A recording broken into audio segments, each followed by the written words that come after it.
Good day, folks. This is Greg Judy at Green Pastures Farm. Today I'm at the very end of our recent 30,000 feet water extension line that we put in to get water where we need it around this bowl farm. And the whole farm is now exactly where we need it. As far as couplers, we added in three. We got one frost-free tank that was actually free.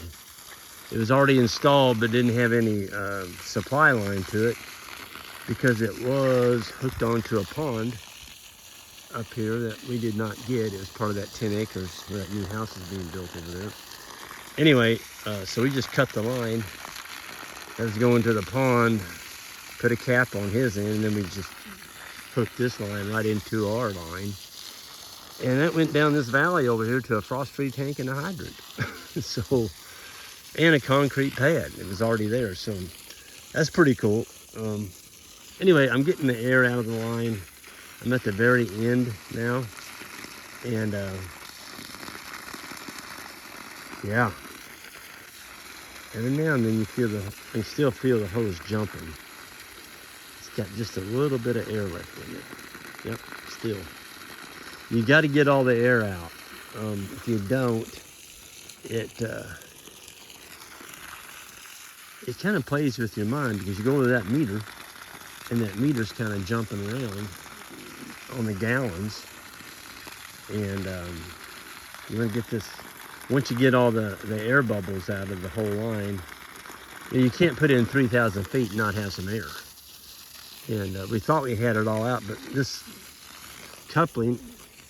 The boys got this one in a little bit deep, but I want to show you our tool that we came up with. Not we. This is Dennis McDonald. I'll give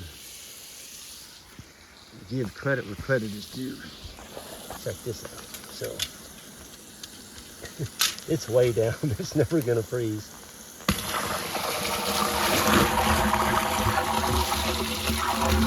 Yeah, that's what I was afraid of. It's got some stuff.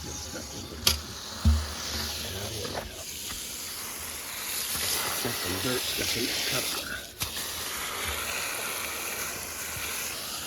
They did that on the other one.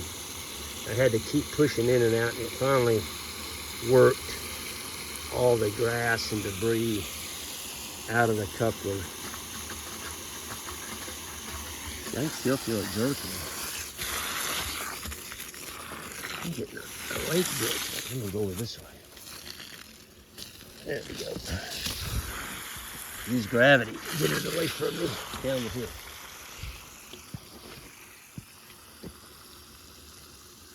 Anyway, this is the last pinch point for the air, and probably going to take at least a couple hundred gallons to get all the air out of this line. You take 2-inch line times 3,000 feet. That's quite a bit of water. We did have some debris get in it.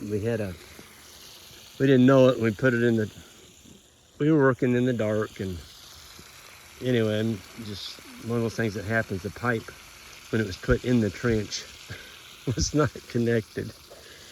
And we turned it on, and Alex called me and said, "Greg, we got a geyser up here." I'm like, "Oh no." And it was way up there by that house, up there. Anyway, we luckily still had the mini hoe. We dug down to it and got it patched back together. And anyway, with that line being apart, it blew a bunch of dirt into our line. And that's what we're dealing with right here. So I'm hoping I can blast it on through that coupling and get it cleaned out. So I'm going to have to stop this video to do it because I've got to just take this. So what this does, folks, is you got a handle here that goes down to that nail, and we got a piece of PVC pipe here. This is schedule 40, and it's just hooked to a hose, and on the other end it's got the plastin. And when I pull up on this, I'll do it again.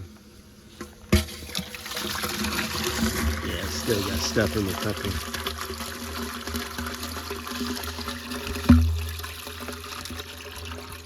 Yep, that's what we got. Still coming out.